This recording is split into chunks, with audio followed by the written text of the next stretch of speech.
तो गाइस मैं हूं अंकित और आप देख रहे हैं रेसलिंग फैंस नेटवर्क। शुरू करते हैं गाइस अपनी बात को हम लोग सबसे पहले कॉनर मैकग्रेगर से। तो भाई अपडेट्स है कि कॉनर मैकग्रेगर इंडिया के अंदर फाइट करने वाले हैं। एक बॉक्सिंग फाइट होगी या तो लोगन पॉल के अगेंस्ट नहीं तो जेक पॉल के अगेंस्ट, बिकॉज दोनों मैच टेबल पे है। अब मुकेश अंबानी पर डिपेंड करता है भाई वो दोनों पॉल्स में से किसको बुक कर पाते हैं। एंड इनका मैच अगर होगा तो एक्सपेक्टेड है कि जुलाई से सितंबर के बीच में आपको अगले साल 2025 में देखने को मिल सकता है। अब स्पोर्ट्स बेटिंग की तरफ से भाई ऑड्स निकल के सामने आ चुकी है ऑलरेडी इस मैच को लेकर, इस फाइट को लेकर। हालांकि फाइट अनाउंस नहीं है लेकिन स्टिल पहली ऑड्स आ गई है। मैं आपको बताता हूँ, अगर Jake Paul versus Conor McGregor होगा तो उस मैच के अंदर कॉनर मैकग्रेगर हारेंगे according to betting odds. And अगर Logan Paul versus Conor McGregor होगा तो इस मैच में भी कॉनर मैकग्रेगर ही हारेंगे। मैं आपको बताता हूं, अगर जेक पॉल वर्सेस मैकग्रेगर होता है तो यहाँ पे भाई जेक पॉल फेवरेट है, हैवी फेवरेट है -300 की ऑड्स के साथ में। एंड अगर कॉनर मैकग्रेगर की बात करें तो वो हैवी अंडरडॉग है +240 की ऑड्स के साथ में। वही अगर लोगन पॉल एंड मैकग्रेगर की फाइट होती है तो यहाँ पे लोगन पॉल फेवरेट है -140 की ऑड्स के साथ में। एंड कॉनर मैकग्रेगर यहाँ पे अंडरडॉग है +110 के साथ में। दोनों फाइट्स में कॉनर मैकग्रेगर ही अंडरडॉग है। ये बॉक्सिंग एग्जीबिशन है। अब बॉक्सिंग है तो कहीं ना कहीं कह सकते हो कि भाई पॉल ब्रदर्स का अपर हैंड है, लेकिन बिलीव करना ये कि कॉनर मैकग्रेगर हार जाएंगे ये भी काफ़ी मुश्किल है। तो Conor McGregor and Jake Paul की फाइट होगी तो भी कॉनर हारेंगे, कॉनर एंड लोगन पॉल की फाइट होगी तो भी कॉनर हारेंगे अकॉर्डिंग टू बैटिंग ऑड्स। हालांकि बैटिंग ऑड्स भाई ज़्यादा मैटर करती नहीं है बिकॉज ये स्क्रिप्टेड फाइट नहीं होगी, आई गेस नहीं होनी चाहिए भाई। बाकी जो दोनों में से कौन सा मैच आप देखना चाहोगे कमेंट करके बताना। एंड आपके अकॉर्डिंग कौन जीतेगा भाई? कॉनर मैकग्रेगर का नाम आपने काफ़ी सुना होगा कि भाई कॉनर मैकग्रेगर बैड एस हैं, ऐसे हैं वैसे हैं। तो मैं जानता हूँ बिलीव करना मुश्किल है कि कॉनर हार जाएंगे जेक पॉल लोगन पॉल से, बट यू नेवर नो भाई। कॉनर मैकग्रेगर बॉक्सिंग में इतने साफ नहीं है शायद, एंड जेक पॉल हैं, लोगन पॉल भी हैं प्रोफेशनल बॉक्सर, भले यूट्यूबर है लेकिन है भाई, ट्रेनिंग है उस चीज़ में। तो देखते हैं क्या होता है। फिलहाल एग्जीबिशन मैच है, एग्जीबिशन फाइट है, तो उनके लेगेसी पे कोई फर्क पड़ेगा नहीं कॉनर मैकग्रेगर के। लेकिन जो भी ऑड्स थी मैंने आपको बता दिए। आप क्या सोचते हो भाई कमेंट करके बताना। बाकी ये कुछ है इनको लेके ऑड्स। मैच कंफर्म होगा तो ये ऑड्स चेंज हो सकती है, फाइट कंफर्म होगी तो ऑड्स चेंज होगी। जो भी कुछ होगा मैं आपको बताते रहूँगा, बस आप चैनल के साथ बने रहो। आगे बढ़ते हैं गाइस, बात करते हैं अगली स्टोरी के बारे में जो कि फाइनल बॉस रॉक को लेके। तो भाई रॉक आपको वापस आते हुए देखने को मिलेंगे डब्ल्यूडब्ल्यूई के अंदर, पक्का है। लेकिन क्या रॉक आने वाले as a baby face and वो फेस करने वाले विलन कोडी रोड्स को? सुनने में कितना फालतू साउंड करता है ना, आई नो, लेकिन रेसलिंग वेटरन चैड का कहना है कि रॉक आ सकते हैं फेस बन के। अब फेस बन के रॉक आएंगे तो भाई कोडी विलन बन जाएंगे, ऐसा इनका कहना है। मैं आपको बताता हूँ, ये कहते हैं कि इनके अकॉर्डिंग जब रॉक वापस आएंगे तो फैंस उनको काफी सपोर्ट करने लगेंगे। अभी इस साल क्या हुआ था 2024 में, जब रॉक आए थे तो फैंस उन पर टर्न हो गए थे, लेकिन अब इनके अकॉर्डिंग जब रॉक आएंगे तो फैंस इनको सपोर्ट करने लगेंगे।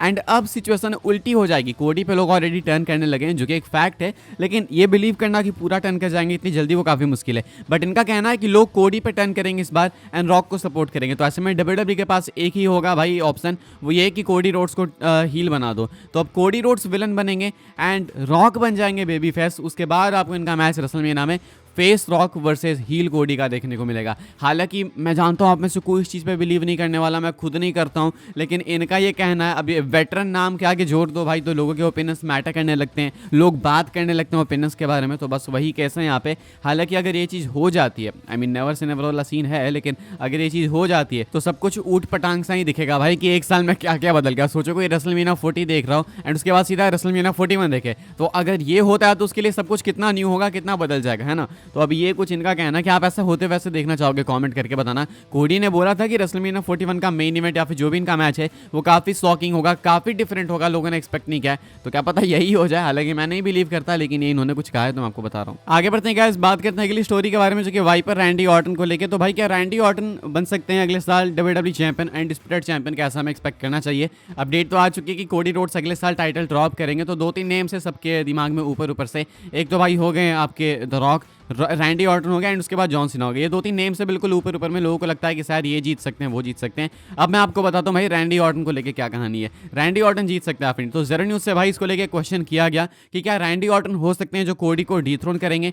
तो कहना था ज़ेरो न्यूज़ का कि नहीं, रैंडी ऑर्टन नहीं है जो कि कोडी को डीथ्रोन करेंगे। इनफैक्ट डब्ल्यूडब्ल्यूई के अंदर कोई भी डिस्कशन नहीं है कि रैंडी ऑर्टन को उनकी नेक्स्ट वर्ल्ड टाइटल दी जाए। तो अगले साल शायद आपको रैंडी ऑर्टन वर्ल्ड चैंपियन बनते हुए दिखे भी ना। एंड अगर चांसेस किसी के सबसे ज़्यादा हैं तो वो है final boss great one the rock के, ऐसा कुछ कहना है ज़ेरो न्यूज़ का। अब ये कब होगा? तो रेसलमेनिया 41 में मोस्ट लाइकली, बिकॉज ये टीज हो गया था रेसलमेनिया 40 के बाद के मंडे नाइट रॉक एपिसोड में। मैं भी सेम कह रहा हूँ, मुझे लगता है कि रॉक भाई हो सकता है कोडी को डीथ्रोन कर सकते हैं, बिकॉज मैं इस चीज़ को मान नहीं सकता कि भाई रॉक कोडी से लड़ने को तैयार है, एक साल बाद वापस आएंगे रेसलमेनिया 41 में लड़ेंगे, सिर्फ हारने के लिए लड़ेंगे एक साल बाद आके। मैं ये एक्सपेक्ट नहीं कर सकता भाई कि रॉक इतने वो हो गए कि 1 साल बाद होगा फिर हारूंगा ना, ये नहीं हो सकता। तो अगर रॉक कोडी को फेस करेंगे तो पावर्स इनफ है, वो चैंपियन बन जाएंगे, भले लोग एक्सेप्ट करें ना करें, बिकॉज का कोई सेंस नहीं बनता ना भाई। रेसलमेनिया 40 में एक तरीके से कोडी ने पूरी ब्लड लाइन को खत्म ही कर दिया, उनको हरा ही दिया। फिर उसके बाद रॉक से क्यों मैच होगा उनका, जब एक तरीके से सब खत्म कर दिया फिर वो हराएंगे क्या। तो ऐसे में रॉक अगर 1 साल बाद वापस आ रहे तो वो चैंपियन बनने ही आ रहे हैं। रैंडी ऑर्टन को लेके कोई अपडेट नहीं है, रैंडी ऑर्टन आपको चैंपियन बनते हुए शायद नहीं देखने को मिलेंगे अगले साल, ऐसा कुछ ज़ेरो न्यूज़ का क्लेम करना है। आगे बढ़ते हैं गाइस, बात करते हैं अगली स्टोरी के बारे में जो कि गुंथर को लेके। तो भाई गुंथर कब हार सकते हैं अपनी WWE वर्ल्ड हैवीवेट चैंपियनशिप, इसको भी लेके अपडेट है, ज़ेरो न्यूज़ की ही अपडेट है। ध्यान से सुनना भाई, ध्यान से समझना। तो कहा जा रहा है यहाँ पे Punk is due to dethrone Gunther first, the match they are doing on live events on 29 December in a case it will then be done on TV within 6 weeks from then. Seth versus Roman is still planned for SummerSlam 2025. One of them will walk in as champ, the other will walk out as champ. तो यहाँ पे कहा जा रहा है कि कुछ बदला नहीं है। CM पंक जो है आपको आने वाले 6 हफ्ते के अंदर गुंथर को फेस करते हुए दिखेंगे WWE टीवी पे। अभी इनका शिकागो के लाइव इवेंट के लिए मैच कंफर्म हो चुका है, कल मैंने आपको बताई भी न्यूज़। ये स्टील केज मैच होने वाला है वर्ल्ड हेवीवेट चैंपियनशिप के लिए, इसी 29 दिसंबर को होने वाला है। तो यहाँ से 6 हफ्ते तो मैं कैलकुलेट कर रहा हूँ, या तो लगभग रंबल यानी तो जस्ट उसके बाद इनका मैच आपको देखने को मिलेगा वर्ल्ड चैंपियनशिप के लिए, जहाँ CM पंक डीथ्रोन करेंगे गुंथर को, वर्ल्ड चैंपियन बनेंगे। एंड उसके बाद बताया जा रहा है कि Roman Reigns and Seth Rollins का मैच स्टिल प्लान्ड है समरस्लैम 2025 के लिए। तो वहाँ पे इन दोनों में से कोई एक, या तो रोमन नहीं तो रॉलिंस चैंपियन के तौर पे एंटर करेंगे, एंड दूसरा वाला जो चैलेंजर होगा वो चैंपियन के तौर पे वॉकआउट करेगा। यानी कि इस दौरान रेसलमेनिया 41 के बाद आपको CM पंक या तो रोमन से नहीं तो रॉलिंस से अपनी टाइटल ड्रॉप करते हुए दिखेंगे। तो ये इस अपडेट के अकॉर्डिंग है। अब ये कितना रिलायबल है कितना नहीं वो आपके ऊपर है, मैं आपको अपडेट बता रहा हूँ। आगे बढ़ते हैं गाइस, बात करते हैं अगली स्टोरी के बारे में जो कि अपनी आखिरी स्टोरी है, एंड ये है WWE मैक्सिको को लेकर। WWE अगले साल मैक्सिको जाने वाली एक PLE लेके 2025 में एक अपडेट आई थी निकल के सामने, इनकी तरफ से आई थी, कुछ एग्जीक्यूटिव थे TKO के। उनका कहना था कि WWE अगले साल और भी ज्यादा एक्सपैंड करने वाली है भाई खुद को। WWE अगले साल आपको और भी ज्यादा इंटरनेशनल जाते हुए दिखेगी। मैक्सिको वाले काफी टाइम से एक पे पर व्यू डिमांड कर रहे हैं, एंड बताया जा रहा है भाई मेल्टजर का कहना है कि WWE अगले साल यानी कि 2025 में आपको मैक्सिको में एक PLE ले जाते हुए दिखेगी। चांसेस ज्यादा है भाई कि आपको बैकलैश टाइप का कोई इवेंट उस लेवल का देखने को मिलेगा मैक्सिको में। पहले WWE देखेगी कि भाई किस तरीके से वहाँ पे हाइप है, ऑडियंस कितनी ज्यादा इंटरेस्टेड है कितनी नहीं, उसके बाद ही वो किसी बड़े शो को लेके जाएंगे। तो पहले आप एक ठीक ठाक सा शो कह सकते हो, B टियर या C टियर टाइप का शो WWE लेके जा सकते हैं। वहाँ पे लाइव इवेंट्स वहाँ पे कराते हैं भाई, ऐसा नहीं कि लाइव नहीं कराते हैं, लाइव इवेंट्स कराते हैं। लेकिन वहाँ पे भाई अभी एक PLE नहीं हुआ है, तो PLE WWE वहाँ पे लेके जा सकती है, ऐसा कुछ रिपोर्ट्स का कहना है। कि आप देखना चाहोगे वहाँ से PLE? हालांकि क्या क्वेश्चन पूछ रहा हूँ भाई मैं, क्या फर्क पड़ेगा, कहीं भी कराओ भाई, इंडिया में कराओगे तब कोई फर्क पड़ेगा।